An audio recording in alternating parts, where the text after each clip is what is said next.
Hi everybody, welcome back. Thank you so much for watching. I'm really excited to be bringing you another Empties video. I've collected a lot of things over the last month and a half or so.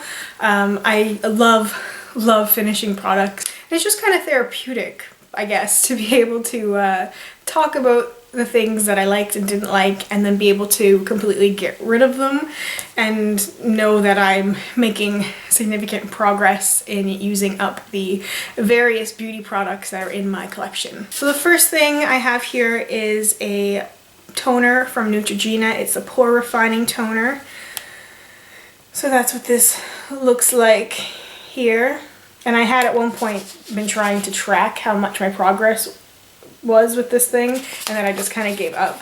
I like when people keep track of their progress. It's really interesting to watch, but I can just never remember to do it. Or I think oh, I've made a little bit of progress, maybe I should mark it. Then I go, it's not enough progress. And before I know it, I finished the thing. So this was an okay toner. I'm not super crazy about drugstore toners in general.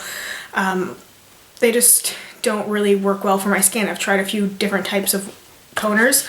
I ended up repurchasing a toner that you would have seen in a Empties video many moons ago from Origins, which worked really well for my combination skin. My skin looked pretty good at that time, so I thought, you know what, I'm going to try that one again, and so far I'm really liking that one. So I'm just glad that this one is gone, because that means that I have no other toner sitting around in my collection. I just have the one that I'm working through, which is great. That's exactly what I wanted. Next, I have a shower gel. No surprise here. This is one from Bath & Body Works. This is French Lavender and Honey. And I liked this. I wasn't super crazy about it. I get really sucked into the Bath & Body Works world whenever I go there. And there's just something about the description, the language they use that just makes me go, oh, I need this in my life. So this is not something I will repurchase, not this scent. But I really do enjoy the Bath & Body Works shower gels. I actually do have another Bath & Body Works shower gel. This is Coconut Lime Breeze, which I had sitting in my closet, and I dug it out when the weather started getting warmer. This is very much a warm weather kind of shower gel that just makes you feel so fresh and I don't know, really into the season. I definitely enjoy coconut products. I really like the scent. Not sure if I'll necessarily repurchase this exact thing, but I definitely would repurchase coconut scented things, especially coconut lime scented things in the future. Next, I have a pretty large shampoo bottle. This I've had for many years, and it just kind of got to the point where I had so little left that I decided to finish it up. This is from Organics. This is the Renewing Moroccan Argan Oil shampoo. I got this at Costco in a set that came with the conditioner and one of the little hair oil things, which I went through a phase where I was really obsessed with that stuff. So this was okay, but it took so long to get through. I will not be repurchasing this. Next, I have a conditioner. This is from the Good from Burt's Bees line. This is the Floral Cherry Nova, which is cherry blossom and almond milk conditioner, and this is pretty nice. I kind of enjoyed this line. This is good. I like the smell. I really like cherry scents and use almond milk, which I think is fantastic. It was really softening, and it does say right on the bottle that it's a softening conditioner, and it definitely did do that. I just keep trying new conditioners because I feel like I haven't found the magic conditioner yet, which is funny because there's one I've been meaning to pick up again from Aveeno that I was really crazy about, but I just keep trying new things. When I need conditioners, I'll just buy something new, and then it doesn't work as well as that one. So that's the struggle I've been having with using products up and using products that I like, is that I like to have something that I know works, but I also like to try new things because it's what I'm interested in. So it's that kind of struggle between do I just stick with the thing that I know that works, or do I try something completely different, or do I get both? So I know I have the thing that I really like, but then the other thing, and then do you keep stockpiling? It's the weird, I don't know if anybody else can relate to that, but that's just kind of where I am anyway. just a bit of rambling bit about this. Good conditioner. Not sure if I'll necessarily repurchase this exact one again, but I definitely look into this brand into the future. I have another conditioner. This is the Not Your Mother's Way to Grow Long and Strong conditioner. I believe this was my second one of these, because I think one I had bought myself and the other one I believe my mother had brought back for me from the States, I think. Anyway, I really, really love this. I love this brand. I really loved this shampoo and conditioner set. Really loved it. It smells great. It worked really well in my hair. My hair just felt like fantastic. It's not available in Canada, which really is disappointing.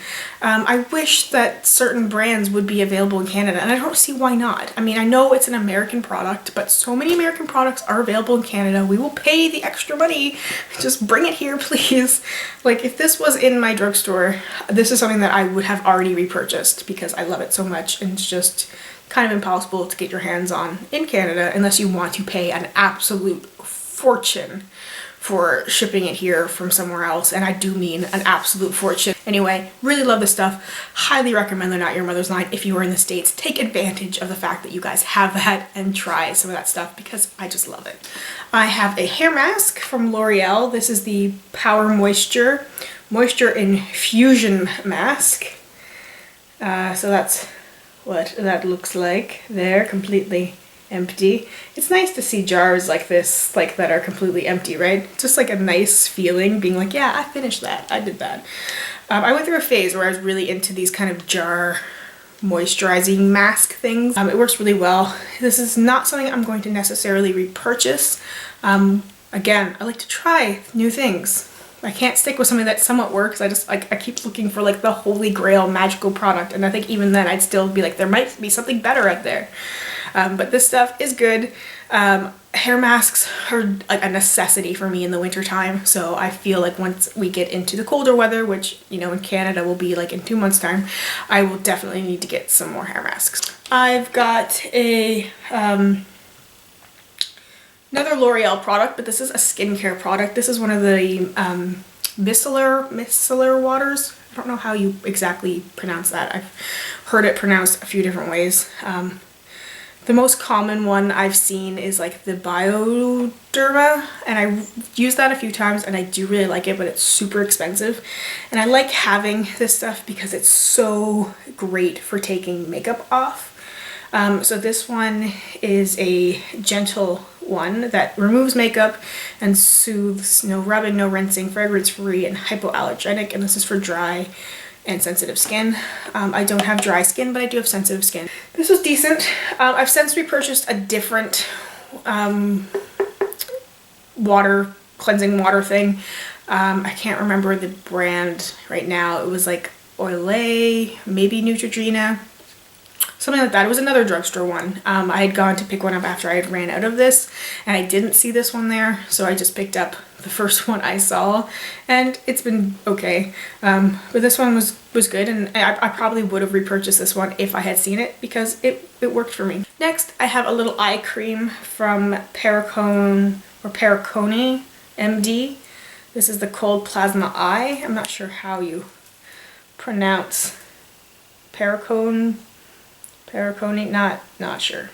But I got this in a set that I bought last year because once when I had gone to Sephora, they had used a line of this stuff on my skin, and I liked it. And I thought I'd try it. It's super expensive for the full-size versions, but I found a set. I enjoy trying it, and then I kind of like go through phases with my skincare where I don't use it. And then I had run out of eye creams somehow. I had been relying a lot on samples because I just stopped purchasing eye cream. This brand is super expensive. It's definitely a high-end luxury brand, and I don't know if I will be repurchasing anything from this brand anytime soon, but it is definitely a very good product. I have another little hair care thing. This is the Alterna Caviar CC Cream 10-in-1 Complete Correction Leave-In Hair Perfector. I really enjoyed this stuff. It worked really well with my hair. I had bought this in a set that I think was around Christmas time, Boxing Day, something like that. But this was a really, really good product. I've definitely thought about getting the full size many times. I've got into Sephora with like the intention of buying the full size and then kind of been like, no, I don't need it. I don't need it. But I don't have anything like this. So that's how I'm kind of trying to figure like, how do I justify it to myself that it works really well for my hair, but do I really need it? It's a really great product, and I think maybe once I get through a couple other of my hair care things, I will probably end up purchasing the full size of this because it's really great. Next, I have a few makeup things. There's one thing that seems to be missing from in here, and I don't know how. I don't think I accidentally threw it out instead of keeping it to talk about, but that was my favorite primer from Korres, the pomegranate mattifying one. Maybe it was in my last Empties. For some reason, I thought it was in this one. Maybe not. Anyway, I just want to mention that thing in case I didn't mention it before because it's just the perfect primer. I love it so much. I haven't repurchased it yet. Thinking about repurchasing it. One of those things where it's like, oh, I love it so much. Do I want to repurchase it right now or do I want to try other primers? So I don't know. I think I'm going to try and get through some more of my other primers first and then possibly repurchase that one and then maybe try another one. I like to have a couple of different finishes for primers on hand because they work really well for me. They are a staple part of my makeup routine, so I like to have a variety of them and they do get used. I've got a few like setting spray-y things. I've got a little mini of the MAC Fix Plus here. This stuff is great. I'd actually finished this a long time ago and it was just sitting on my vanity. I hadn't put it into my Empties bag yet. Like I think I'd finished this back in like February or March, honestly, because that's the time where I purchased the full size of the Fix Plus. So I know that this has just been sitting there for a long time and my god, my vanity has become such a mess because I'm trying to keep things visible so I use it. I have my nice like makeup storage stuff behind me, but I find like if I don't have stuff out in front of me, I don't use it. Like I won't go back and look for something here unless I'm really looking for something specific. I will just kind of deal with whatever is right there in front of me. Problem. Big problem. But this stuff is great. Also, I was just wondering if anybody happens to know if you can back to MAC the travel size Fix Plus. Don't know. The rules for back to MAC is like so confusing for me. I'm not quite sure what kind of things you can back to MAC. Like can you back to MAC the travel size of the Fix Plus? Can you back to MAC like limited edition packaging and limited edition products or like Viva Glam? Because I have a couple of like the Viva Glam Gaga lipsticks that I got so long ago that they're just like, I don't want to use them, but if I can back to MAC them, then I can put them in the back to MAC pile.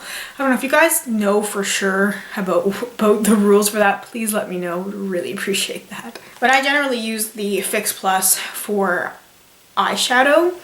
I never really used it as a setting spray because it didn't really work for me as a setting spray. Just didn't like the feeling and didn't feel like it was very effective. But for making shadows more pigmented, and I would spray a little bit on the brush or, you know, however I would use it, and it's just magic. It is absolute magic. So much better than water. Like it's just, oh, it's so perfect. Like I can't live without that stuff. But speaking of setting sprays, I have, well, 3 little minis from Urban Decay that are gone. So I finished the B6 Vitamin Infused Complexion Prep Spray, which isn't a setting spray, but it's kind of like a makeup refresher or something you could use before your makeup.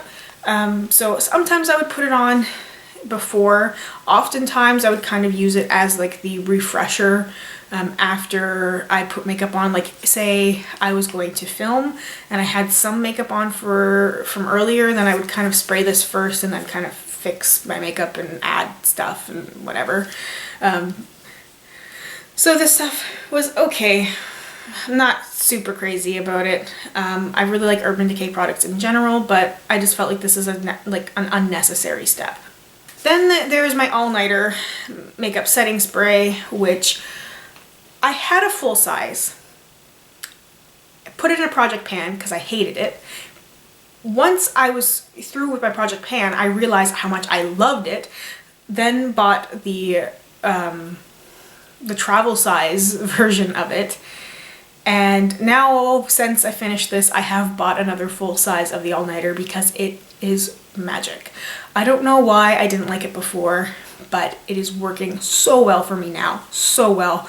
I use it every day, seriously, after I finish my makeup, or usually after I finish everything besides mascara, and then I will kind of put the spray on and then put mascara on, because I found that with my mascara, if I try to put the setting spray on, it just doesn't look very good.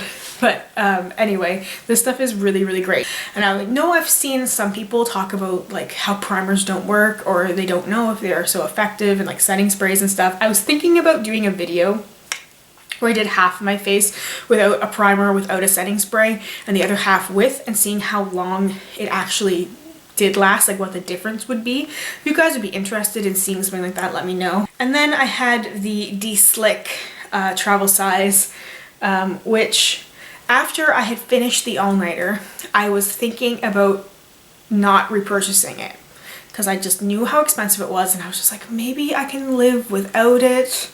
I have a cheap one that I had got from Elle before Target Canada closed, and it's just not the same. It's just really not the same. And I remember just being like kind of disheartened one day, and I was looking for something else in my collection behind me, and sitting in the back was like a half empty bottle of the D-Slick. So it's not the same as the all-nighter, but it is still pretty effective. It definitely does help control oiliness a little bit more. Now, I'm not super oily, I have combination skin, and generally T-zone is the area that's the big problem for me, and it's not that big of a problem. I'd say if you have really, really oily skin, just this alone isn't going to do anything for you. But if you have combination skin, something like D-Slick will work really well too. But I think the all-nighter is the best version. Anyway, I'm just really happy that I had found this back there, because as I started using this and then realized how much I missed the all-nighter, I had to purchase that. I've got a little lipstick from Tarte. This is an Inspired. So you can see there's some still inside the tube, but it's really difficult to get at. I have two of the full sizes that I had found when Sephora had put the Tarte stuff in their clearance sale section. I ended up buying two of these because I love this shade so much. I also have a e.l.f. Wet Gloss Lash and Brow Clear Mascara. And man, did I use the crap out of this stuff. I love this stuff. I actually use both sides for my brows as opposed to using one side as a clear mascara, one side for brows. I use them both. This stuff is great. I was lucky enough to find one left on the shelf when I went to my Target before they closed back in April. And so I found it and I haven't opened it yet because it's just such a good product and so cheap. I really, really love clear mascara stuff for my brows. I just find it works so well and helps keep all those weird flyaway things in place. I don't have like the greatest brows, but I do what I can, and this stuff just makes me feel so much better with the way they look. I'm really sad that this stuff is gone. I'm really sad it's gonna be like impossible to get e.l.f. stuff anymore. And last but not least, I finished yet another bottle of my Urban Decay Naked Skin foundation. This is the second time I have purchased this one, second time I've finished it up. I love this foundation. It is like holy grail status, and I have not repurchased it yet. I know. I still find myself going to reach for it sometimes in the mornings, where I'm just like, today's a good day for naked skin. Oh, darn. I'm hesitant to repurchase it because I love it so much and I want to use some of my other foundations before they go bad. But this is definitely something I'm going to repurchase, and I'm in the shade 1.0, and this stuff is so good. So good. I really, really love Urban Decay products. They just are magical and they work so well for my skin, and yeah, I can't wait to have that foundation back in my life. Oh, really, I seriously do go to reach for it pretty much every day because it's so good. Yeah. Anyway, that's it for my Empties video. I hope you guys enjoyed seeing the things I have finished this month. So thank you guys so much for watching, and I'll see you in the next one. Bye!